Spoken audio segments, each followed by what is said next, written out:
Thank you for listening to Depictions Media Radio.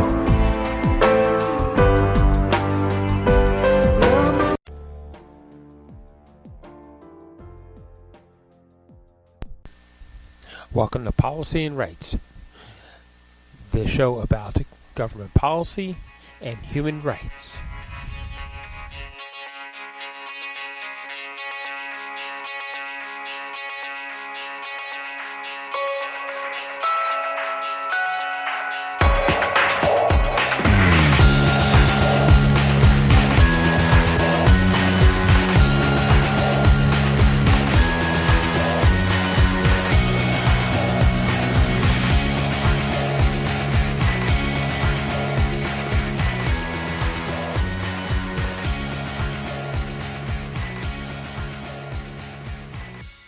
My eyes are on Rafah where the cries of innocent echo in the rubble. My eyes are on Kashmiri Pandits fighting for their lost homes.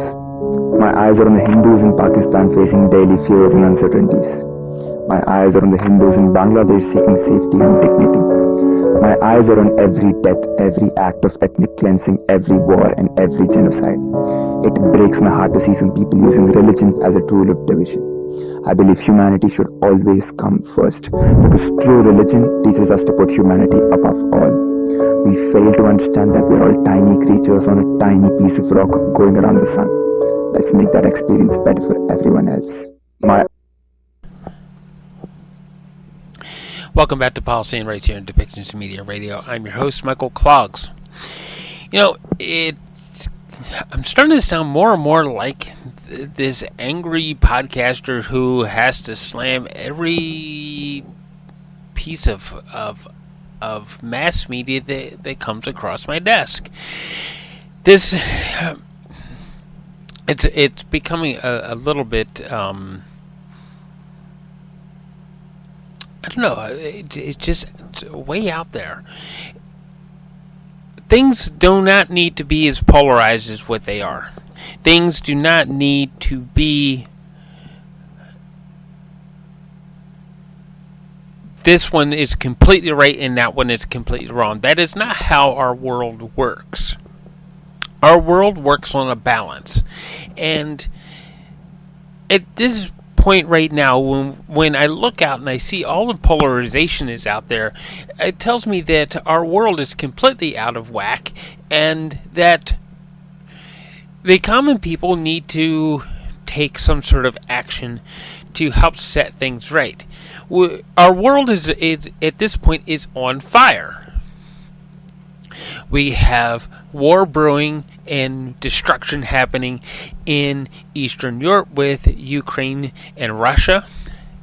We have in the Middle East over a 100-year fire burning in Palestine, and Gaza it's just about leveled.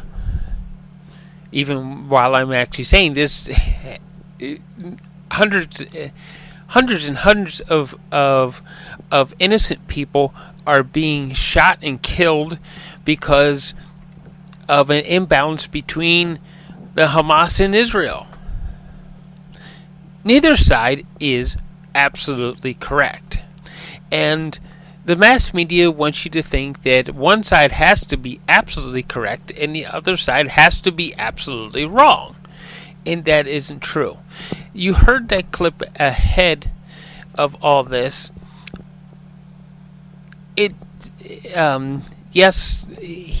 The speaker there is being a bit poetic, but when we look around the world, look at what we're seeing. Just look at what we're seeing. All the hatred that is being brewed up and thrown as the big corporations are trying to keep us under control. We're going to listen to a congressional hearing in the United States with Dr. Fauci as they're trying to discover what went wrong in some areas with the pandemic. And they're going to actually slam podcasters. Hey, I'm a podcaster. You're listening to a podcast right now. And I'm trying to teach you to, one, think for yourself and think about the balance that is actually happening. Okay, so you're going to hear Dr. Fauci say that the vaccine that was created during the pandemic to combat against COVID-19 absolutely, most emphatically saves lives. And there is a big question mark on that. Does that vaccine save lives?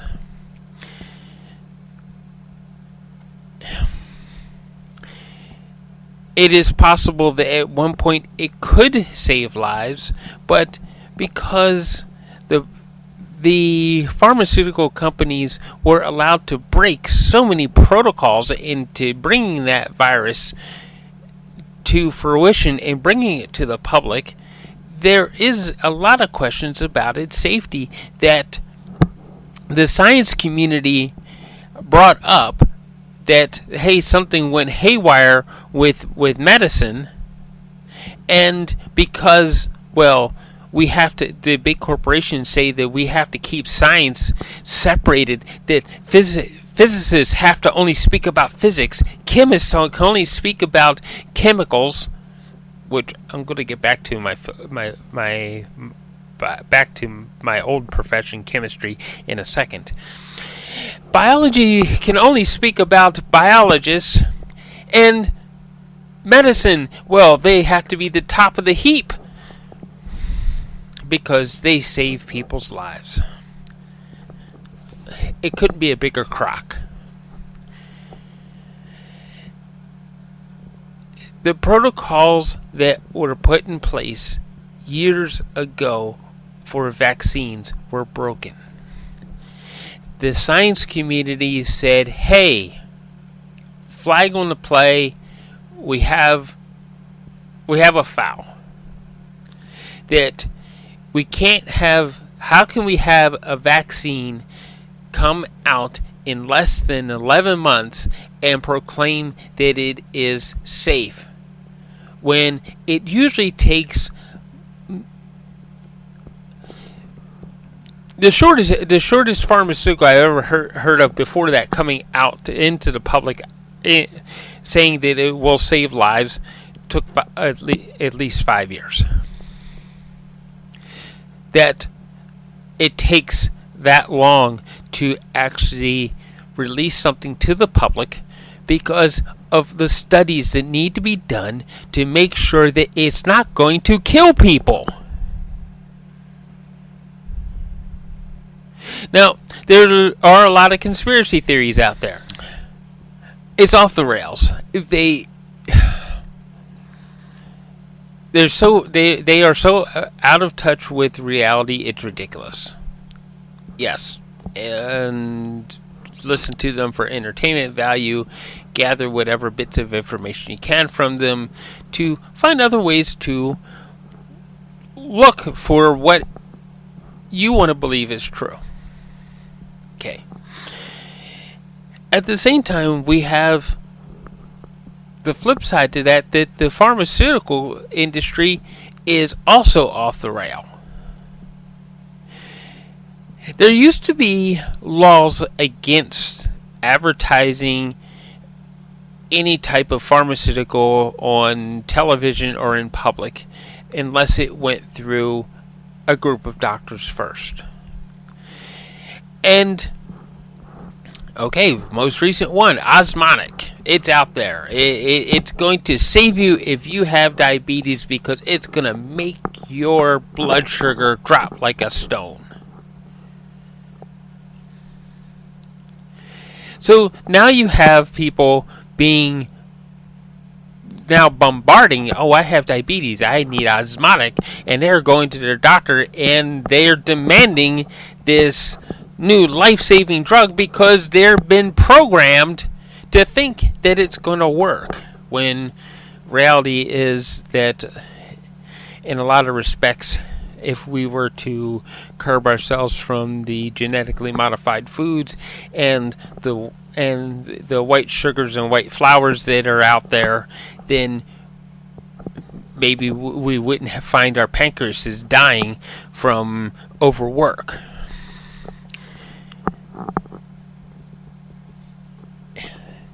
There's a lot of things happening out there that are being done simply to control us.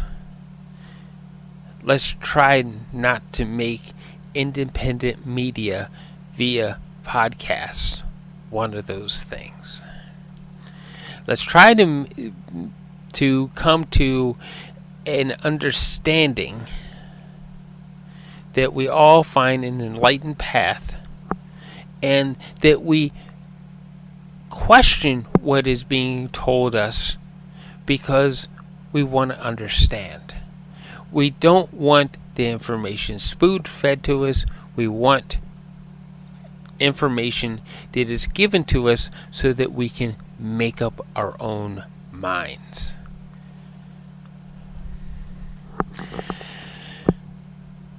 This is what we have today, is mass media telling us part of the story so that they can control what it is that we're thinking.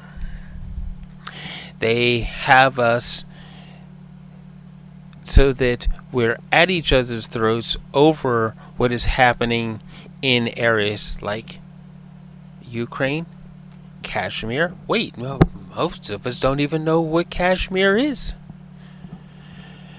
We don't know about the ethnic cleansing that is happening in the western part of China.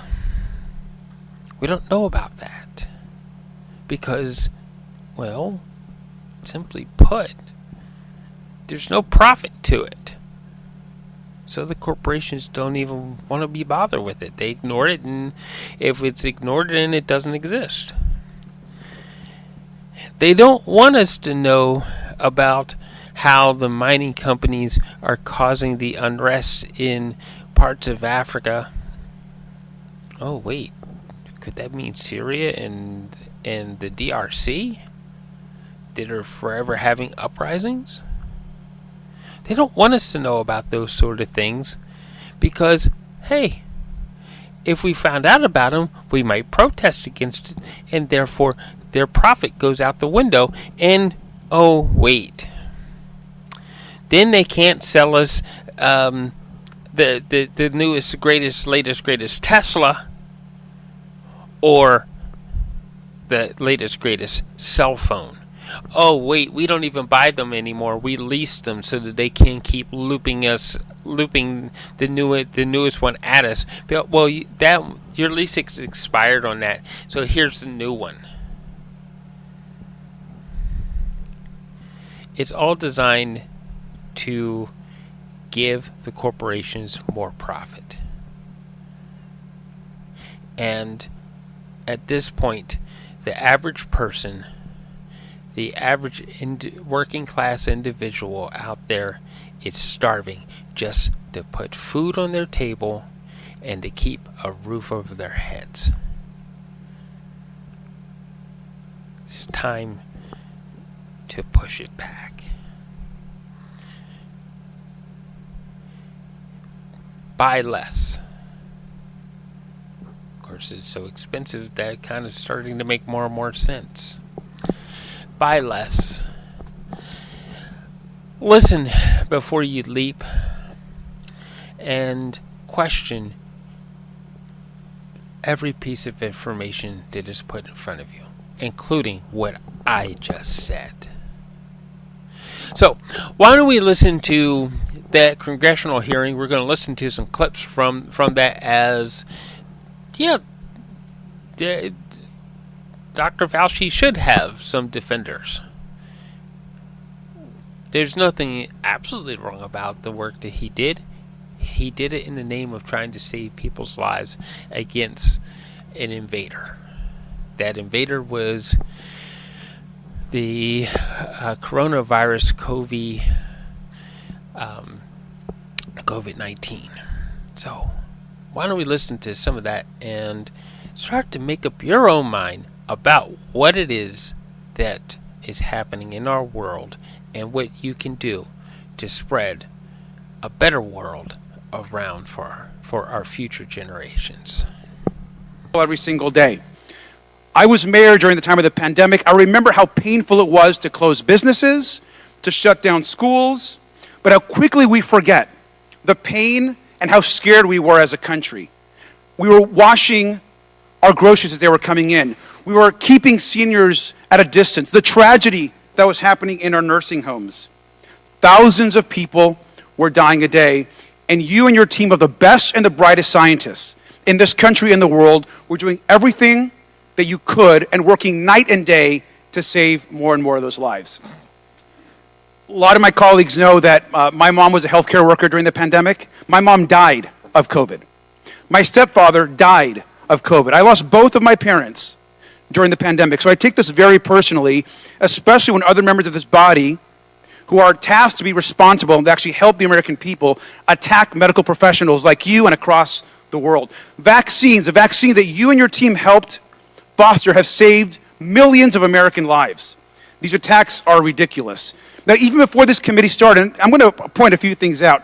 Even before this committee started, this same member that just went on this rant introduced the Fire Fauci Act and promoted on a podcast saying that COVID was a bioweapon. That is how insane some of these comments are. And I want to quote this. This is a quote from the same member. "I don't believe in evolution. These viruses were not making people sick until they created them. They weaponize these viruses to be able to attach to our cells and make us sick. It's a bioweapon." The "they created them," sir, is you. They are attacking you and our medical community for actually creating COVID that has caused the deaths of millions. And we know that these extreme comments are targeting public health officials across the country. I also want to show you this other comment. Same member who just attacked you. "The Fauci-funded Wuhan lab created the virus." This is so crazy and irresponsible. In this post, the same member of this committee is accusing you of orchestrating a global conspiracy to create COVID on purpose just to make people get vaccines. That you've done this, sir. The same member routinely promotes complete misinformation about vaccines and actually has encouraged the routine prevention of vaccinations that even eliminate diseases like the measles. Dr. Fauci, you've brought together our nation and the world's best and brightest scientists to take on COVID and create a vaccine that works. I want to ask you a question. I want to be crystal clear for the public. You brought together the world and America's best scientists. Do you believe that the vaccine that you all helped create and ensure is safe and effective for the public?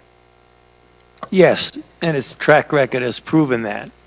And do you also agree that it saved hundreds of thousands and possibly millions of lives in America and across the world? That is absolutely correct, and it's very clear that it's saved millions of lives here and throughout the world. The Europeans have done the same studies that we have, and the data are incontrovertible that they save lives. Sir, and do you think the American public should listen to America's brightest and best doctors and scientists, or instead listen to podcasters, conspiracy theorists, and unhinged Facebook memes? No, listening to people who you just described is going to do nothing but harm people because they will deprive themselves of life-saving interventions, which has happened. And you know, some have done studies. Peter Hotez has done an analysis of this and shows that in people who refuse to get vaccinated for any variety of reasons, probably responsible for an additional 200,000 to 300,000 deaths in this country. Thank you, sir, and your entire team for saving lives in this country, and I'm sorry you have to continue going on with these attacks. I yield back. Oh, thank you. You're not allowed to speak. You're not allowed. Thank you very much. Mr. Chairman, could you have her removed from Yes, the... thank you. Yes, Please have her removed. please. Excuse me, I asked the Capitol Police to escort.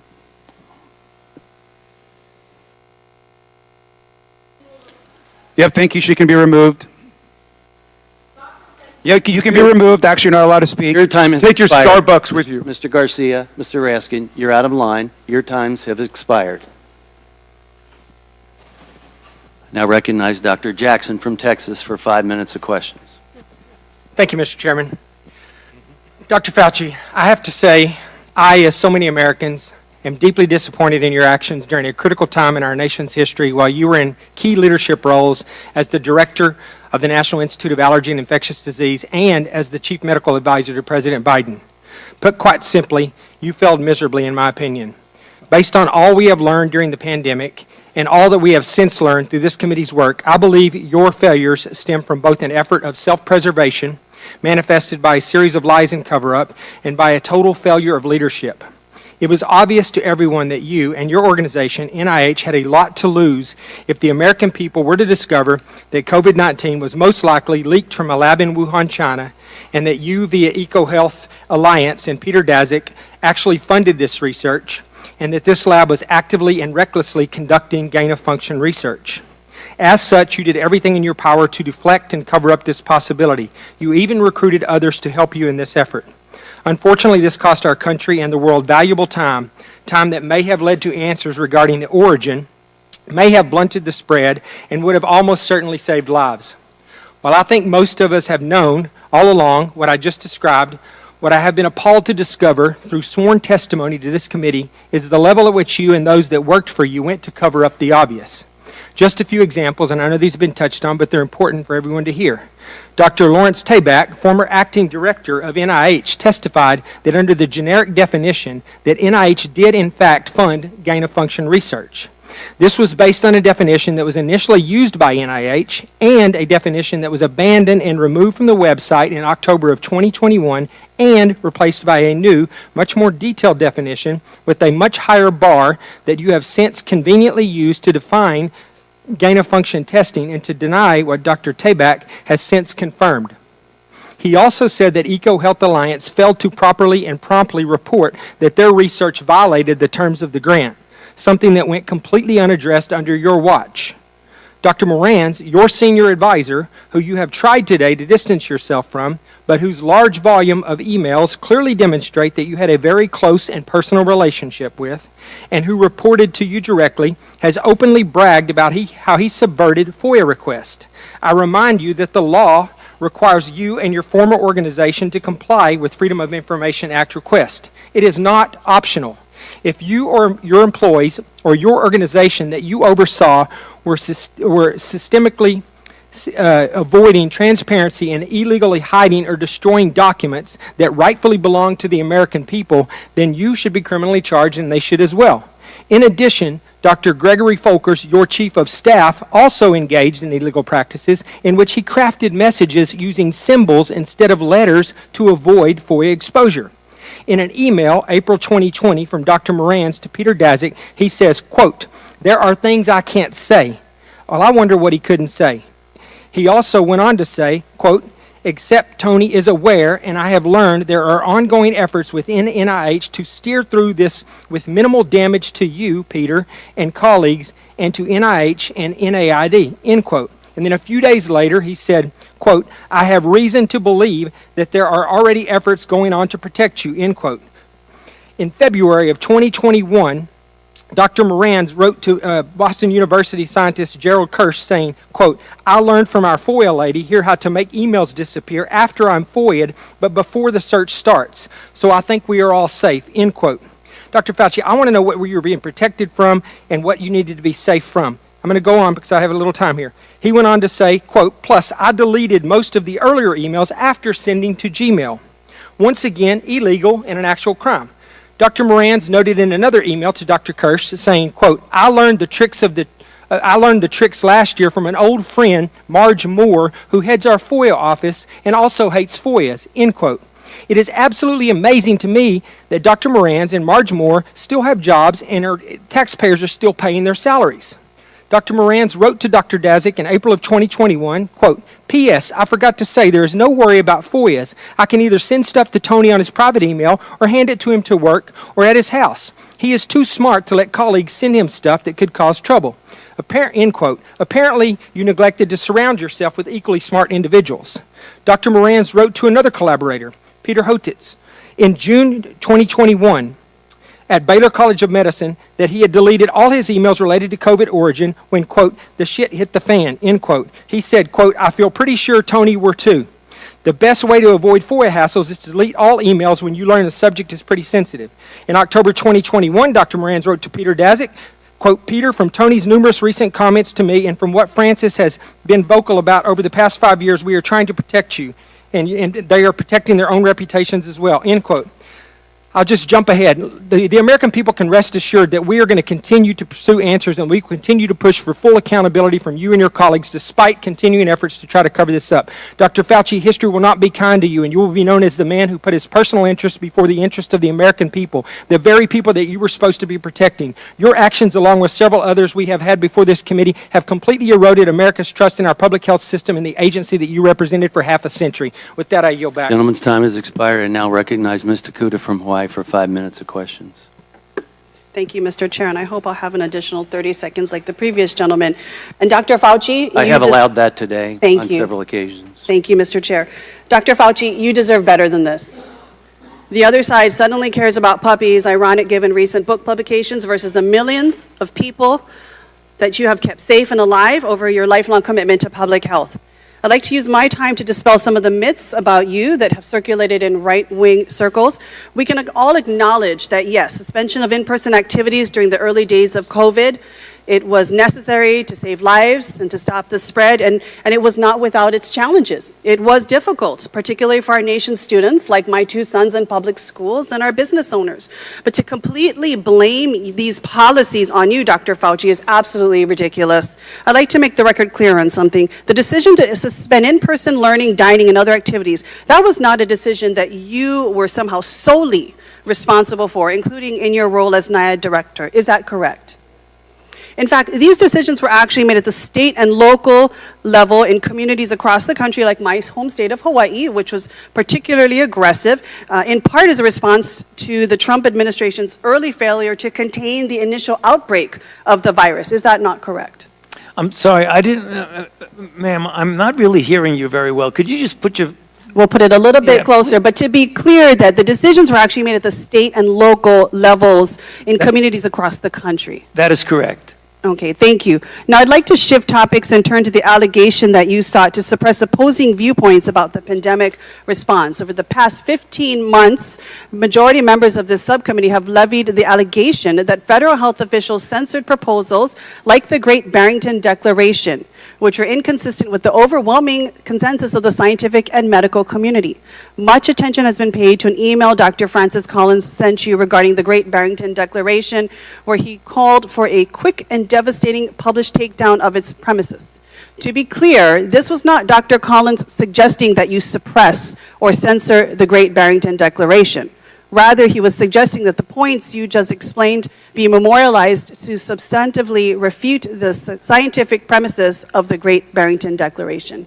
Is that correct? Yes. And there was good reason for Dr. Collins to have substantive concerns. The Great Barrington Declaration proposed lifting mitigation measures for the vast majority of society and preserving them only for certain populations, including the elderly and people with underlying health conditions. This was months before a vaccination was available, and public health systems were already being overwhelmed, and thousands of Americans were dying daily. Dr. Fauci, what percentage of the population did we estimate needed to be infected with COVID before we would achieve so-called herd immunity? Herd immunity was very elusive with COVID, and the Great Barrington Declaration was flawed both conceptually and in practice. Conceptually, that you could shield vulnerable people as if the only vulnerable people are those in nursing homes. We have tens and tens of millions of vulnerable people that you couldn't possibly shield. People with underlying conditions, the elderly, those would be the individuals. So it would be conceptually impossible to do that.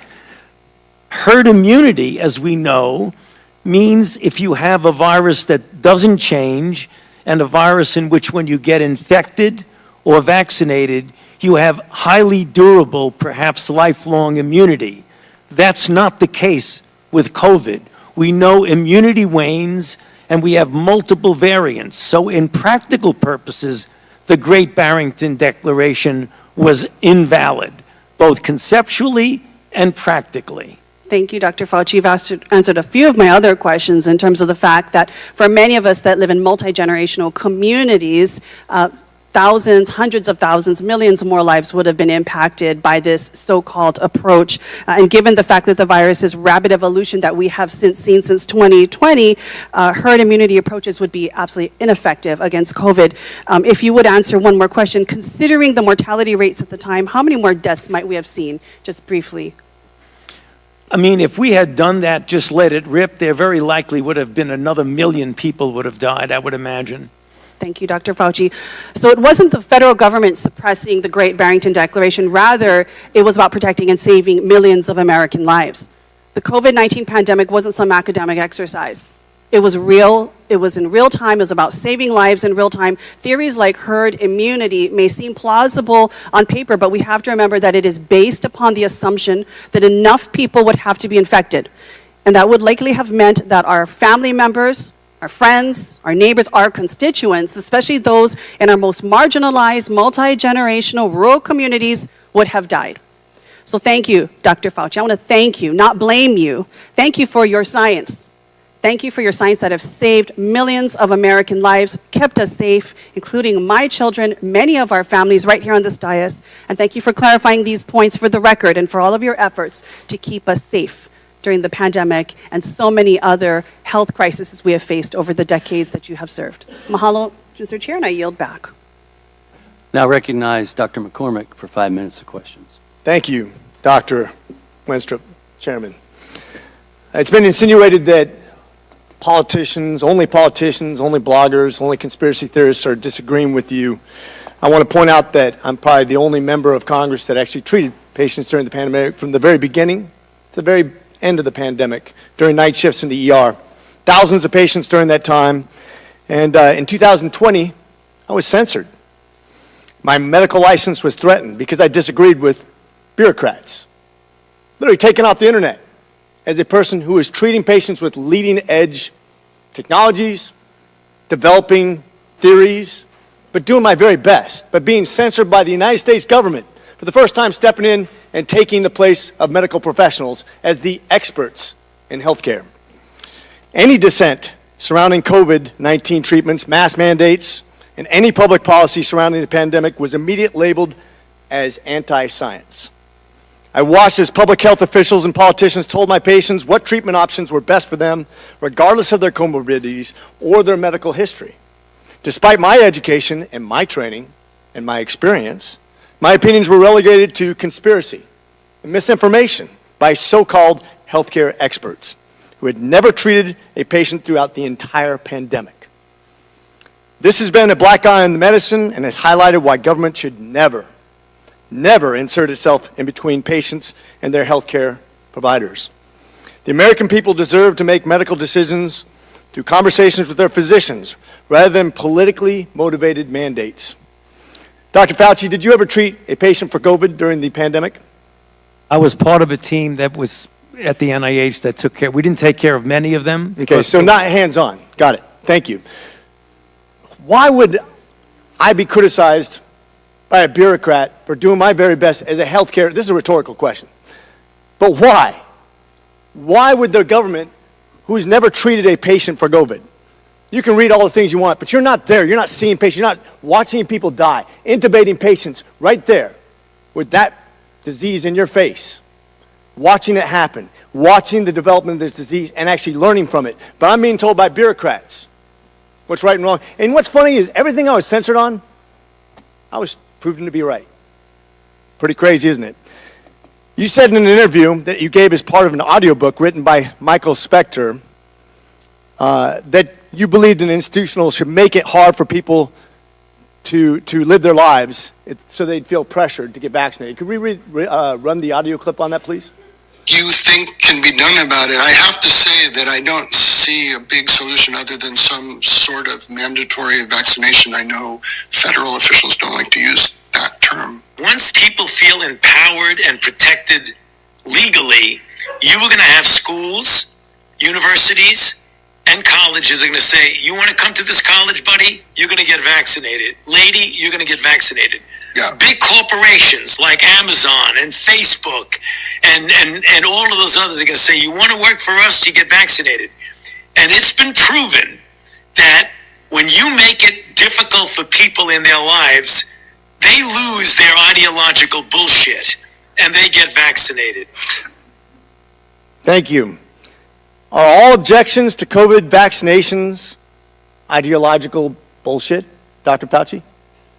No, they're not, and Thank that's you. not what I was referring to. Well, in reference to making it hard for people to get education, traveling, working, I'd say it very much was in context. And I take great offense to this. Miss Allison Williams testified before this committee about losing her job because she sought an exemption for ESPN's vaccine mandate, which came from recommendations from bureaucrats like yourself. She and her husband were actively working with a fertility expert, a physician, on how to get pregnant, and agreed with the premise that she was young, healthy, wanted to get pregnant, and shouldn't get the vaccination for medical purposes. But she was fired because you made it hard, just like you said in your statement, because you didn't want to make sure that the ideological bullshit got in the way of her working, of living her life, of making a medical decision with her healthcare professional. I think America should take great offense to this. That's exactly what you meant when you said making it hard for people to live without getting a vaccination. You affected people's ability to work, travel, be educated, to actually flourish in American society, to self-determine, as we're all given God-given rights. Shame on you. Dr. Fauci, you've become Dr. Fear. Americans do not hate science. I don't hate science. The American people hate having their freedoms taken from them. You inspired and created fear through mass mandates, school closures, vaccine mandates that have destroyed the American people's trust in our public health institutions. This fear you created will continue to have ripple effects over generations to come. You have already seen its effects in education, in the economy, and everything else. Quite frankly, you said, if you disagree with me, you disagree with science. Dr. Fauci, I disagree with you because I disagree with fear. And with that, I yield. I now recognize Mr. Moskowitz from Florida for 5 minutes of questions. Thank you, Mr. Chairman. Dr. Fauci, good to be with you here today. I was not here, but I saw a member of this committee questioned whether or not you represent science and tried to make that in some offensive way. I just want you to know most Americans don't think she represents Congress. So one of the things I've learned. So I hear now you double Fauci. So I don't want you to be offended by that. I actually, similar to Representative McCormick, who was serving in the field as a doctor during COVID, I was running the logistics operation and the Florida response as the director of emergency management for the state of Florida for Governor DeSantis. So I was deploying masks and gowns and gloves. We were setting up field hospitals. We were setting up testing sites. We were setting up vaccine sites throughout the pandemic. And the one thing that became clear to me as a country is we were not prepared. In fact, we actually had many preparations for a pandemic, but both the states collectively and the federal government threw that out and kind of was just making it up as we go. One of the things I wanted to ask you, and I understand you're not in the response field, but do you feel, since you've left, that we are better prepared today than we were several years ago when COVID hit? In some respects, in some respects we are, but in others I'm still disappointed. And I think one of the things that was really a problem with the response was the degree of divisiveness that we had in the country about a lack of a coherent response, where we were having people, for reasons that had nothing to do with public health or science, refusing to adhere to public health intervention measures. What I think that we will do better, hopefully, is that the CDC, I believe, has now recognized some of the failings of the lack of communication and interaction between the federal response and the local public health officials. One of the weaknesses that we had in the United States that other countries didn't have was a disconnect between the healthcare system and the public health system. Whereas The CDC can't demand information from local public health individuals. They have to volunteer to give it to them, and it isn't given to them in real time. So we were at a disadvantage. Oh, no question. I saw that. I saw how the lack of investment in technology, right? We had states trying to share information with the federal government using, Windows 2000. Or fax machines. Fax machines. Right. Exactly. Yeah. So, and so, we spent $7 trillion in 2 packages and 2 administrations. And one of my concerns is that I feel that, especially in supply chain, I feel like we're not that much better off than we were before COVID. Am I wrong in that assessment? Yeah, I don't think you're wrong, but I hope that the CDC has made it very clear that they are trying to change that and correct that deficit of a separation between the local and the federal CDC so that we can get information in real time. It was very frustrating for us that often we had to go to the UK or South Africa or Israel to get real-time information because they had a connection between what was going on the ground and their public health system. So they knew right away what was happening. We didn't. Dr. Fauci, you talked about how, we live in partisan times, a lot of misinformation, and, colleagues on this body said, you should be, charged and found guilty. Of course, the only one that's happened to is your former boss. But, the question I have is, when you saw a lot of that disinformation, whether it was, we can use a disinfectant to do like a cleaning or do light in the body, or that, China's working super hard, President Xi's got it contained, all of the stuff that was being put out, were you concerned? What was your feeling at that time, working in the administration, seeing that come from the podium? Well, I was very frustrated by that. It was very clear. I was put in a very difficult position that I didn't like, of having to contradict publicly the President of the United States. I took no great pleasure in that, but I felt it was my responsibility to preserve. He must have thought you did a great job. He gave you a commendation right before he left. Well, I felt it was my responsibility, as to preserve my own personal integrity and my major responsibility to the American public to tell them the truth. And if I could just take this opportunity, when I was saying that if you attack me, you attack science, I didn't mean that I am science. What I meant was that when the data showed that hydroxychloroquine does not work, and there are people saying, oh, it does, I'll give it to people, and we know it can be hurtful to them, then when you're attacking what I'm saying, that the science shows it doesn't work, and the science shows that bleach doesn't work, that when you attack that, you really are attacking science, because science has shown that it doesn't work. That's what I meant when you're attacking me, you're attacking science. Thank you, Doctor. Thank you, Mr. Chairman. I yield back. Gentleman's time's expired. Now recognize Mr. Jordan from Ohio for 5 minutes. Thank you, Mr. Chairman. Doctor, why was it so important that the virus not have started in a lab? We don't know where it started, and that's the reason why I keep an open mind. So I don't know what you mean by why was it so important. It wasn't important. Well, you still don't know where it started? The guys you gave money to figured it out in 3 days. No. Mr. Anderson said on January 31st, 2020, virus looks engineered, virus not consistent with evolutionary theory. The very next day, Dr. Gary said, I don't know how this happens in nature. It'd be easy to do in a lab. And then 3 days later, Shazam, they switch and say it has to be nature. So they figured it out in 3 days, but you still don't know?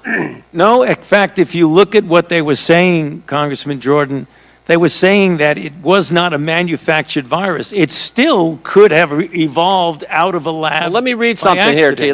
They're not incompatible. In our study on the censorship of the Biden administration working with big tech, I want to read you a WhatsApp message from Mark Zuckerberg. Can we include that the White House put pressure on us to censor the lab leak theory? So this is a communication on July 16th, 2021. Nick Clegg, Joel Kaplan, Sheryl Sandberg, Mark Zuckerberg. They're certainly feeling the pressure to downplay any lab leak theory and go with the natural origin theory. Is there a question there?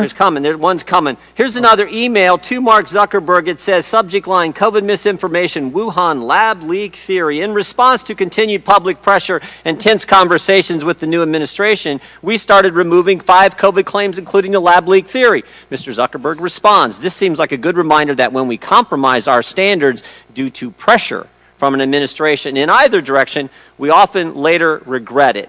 Why was it so important the virus not have started in a lab?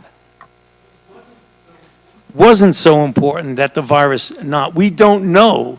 We Well, know it was important to someone in the Biden administration, so much so that the top people at Meta, the top people at Facebook are asking, why are we getting all this pressure to downplay the lab leak theory? And we have an email from June of the same year, June 4th, 2021, saying the same thing. It was certainly important to somebody. Well, what does that got to do with me?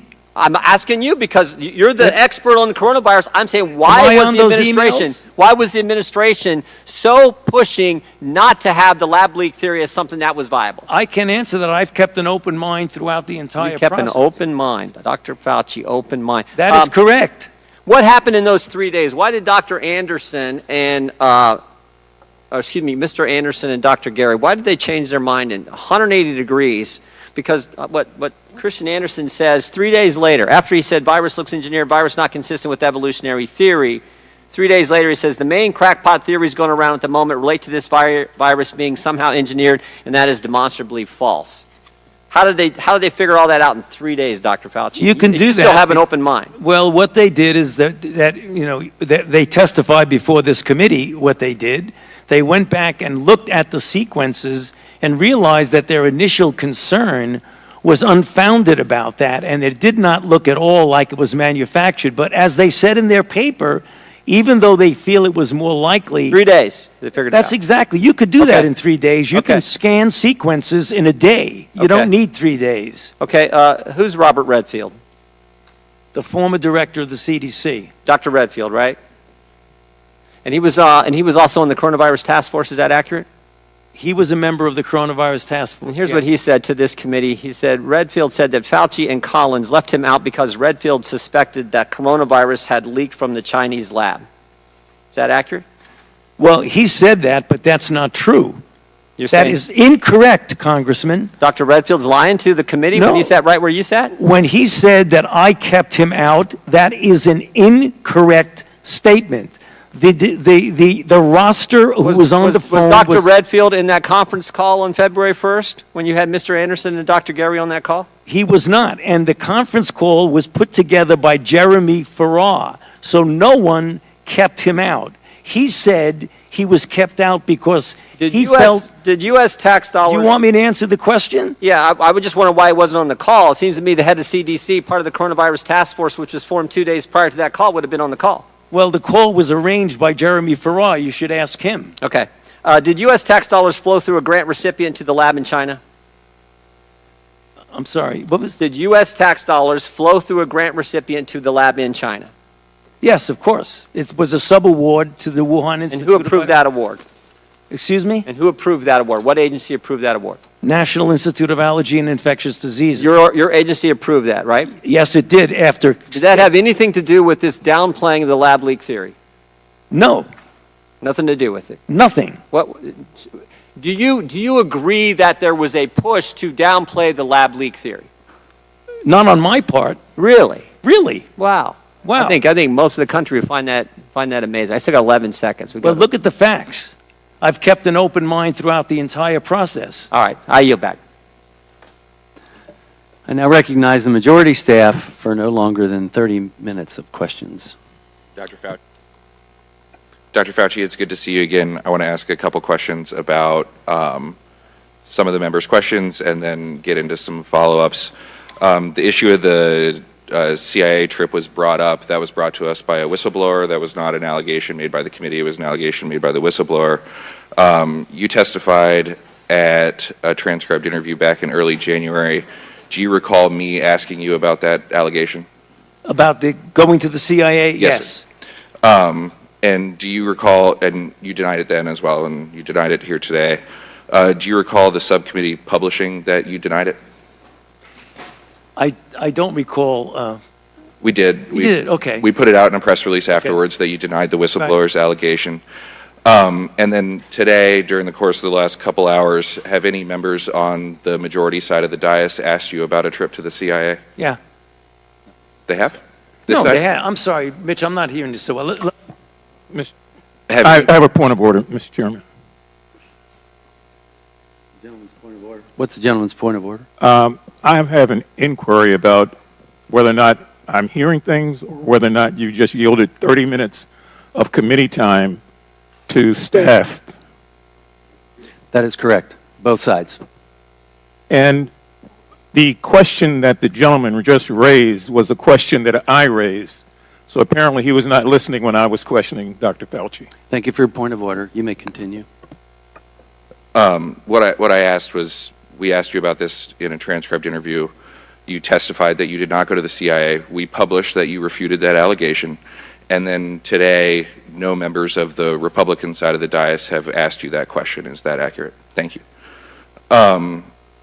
You've been asked a number of times about your former senior advisor, Dr. Morins, and have said, and I want to make sure I characterize it correctly because it goes a little back and forth, that you didn't conduct official business over a personal email with Dr. Morins. Has Dr. Morins emailed your personal email before on non-official purposes?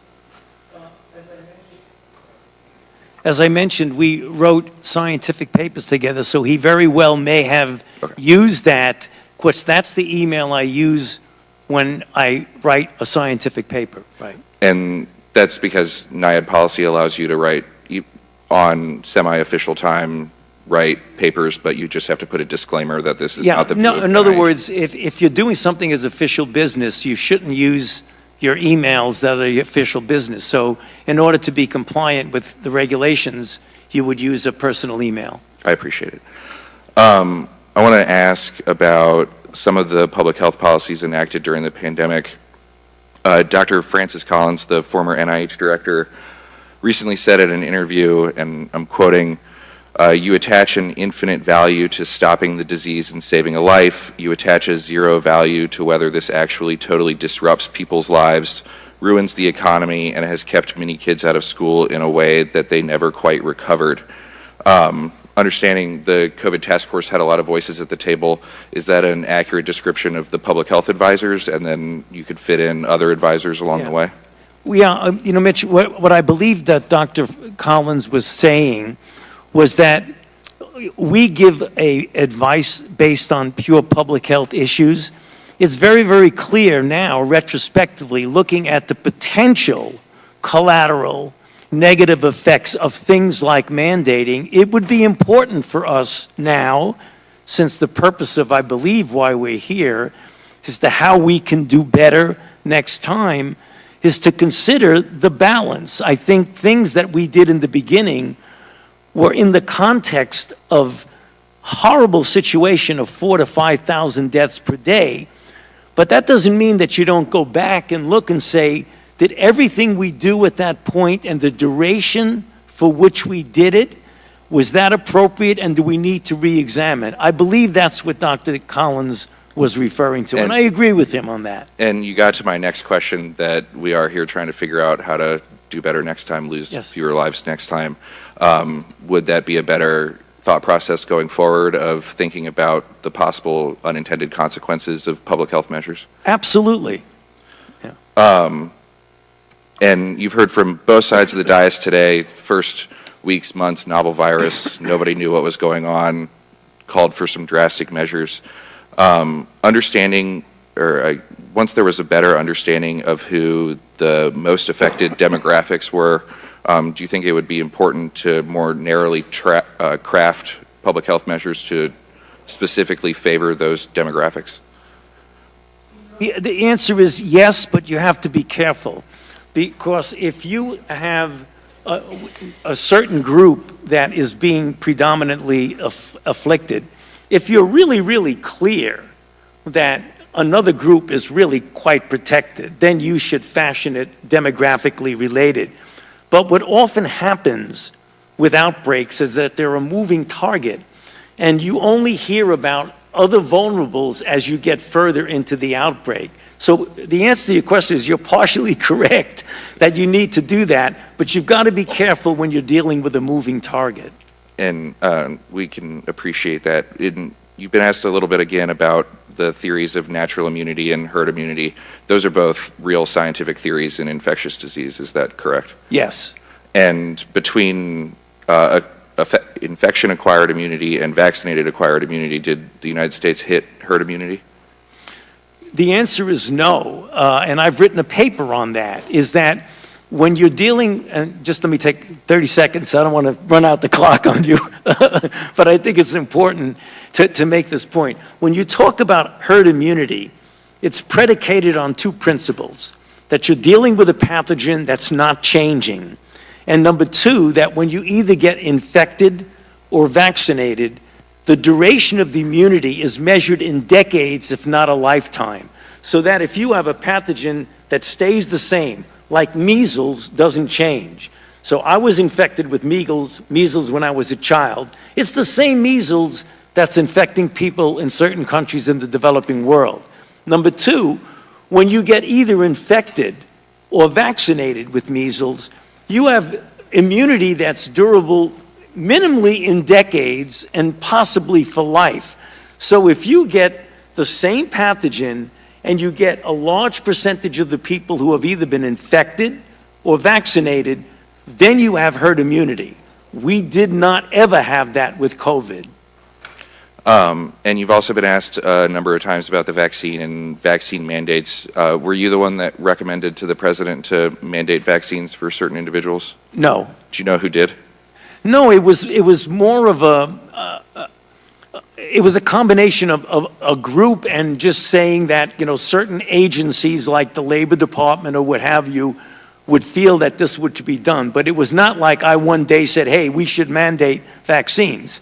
That did not happen. And I want to echo the comments of the chairman that we agree the vaccine saved hundreds of thousands of lives. And we talked about this a little bit in January, and I think you touched on it a little bit today. Could issuing these mandates and removing the notion of informed consent from some certain sects of the citizenry lead to vaccine hesitancy? Yeah, I mentioned this, I believe, in the TI, that as a matter of fact, that's something that I think we need to go back now when we do an after the event evaluation about whether or not, given the psyche of the country and the pushback that you get from those types of things, we need to reevaluate the cost-benefit ratio of those types of things. And then I won't belabor the point, but we talked about the 6-foot distance an awful lot today. Do you recall if it was ever suggested to be 10 feet? I don't recall, Mitch, if it was ever suggested it was 10 feet, but when I made my explanation of what it was, I was saying that there was no trial that looked at 10 versus 6 versus 3 versus not even worrying about it at all. And you said today that there were discussions at the White House about the 6-foot rule. You don't recall if it was discussions about whether or not it should be 3 or should be 10 or should be 6?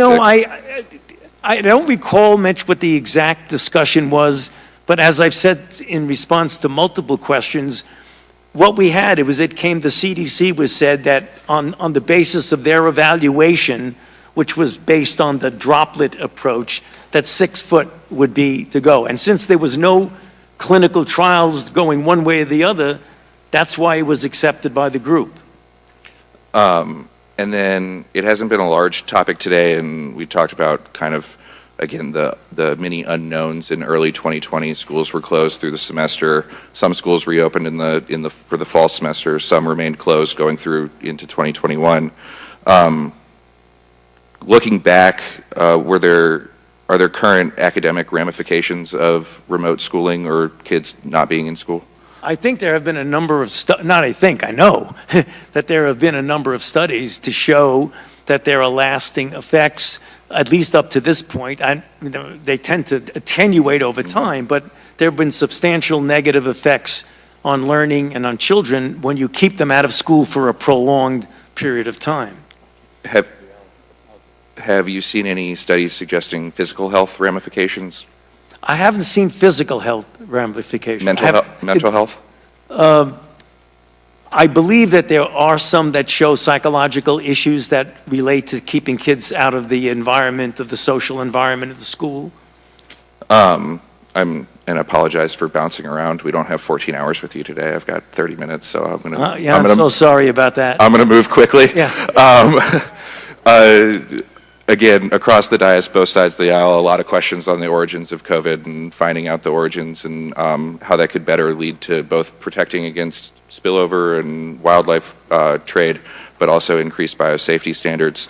As you sit here today, is it possible that COVID-19 was the result of a laboratory-related accident?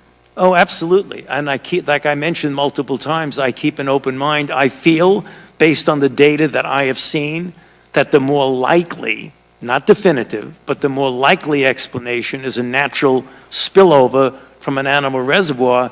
But since there has not been definitive proof one way or the other, we have to keep an open mind that it could be either.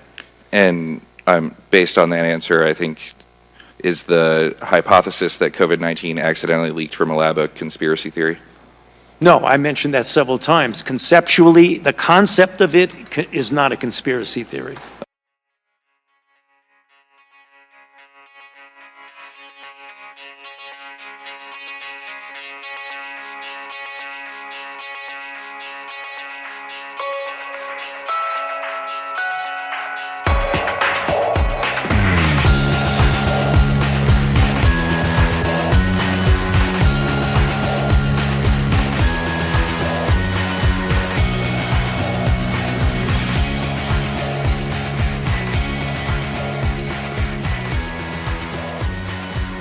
This show has been produced by Depictions Media.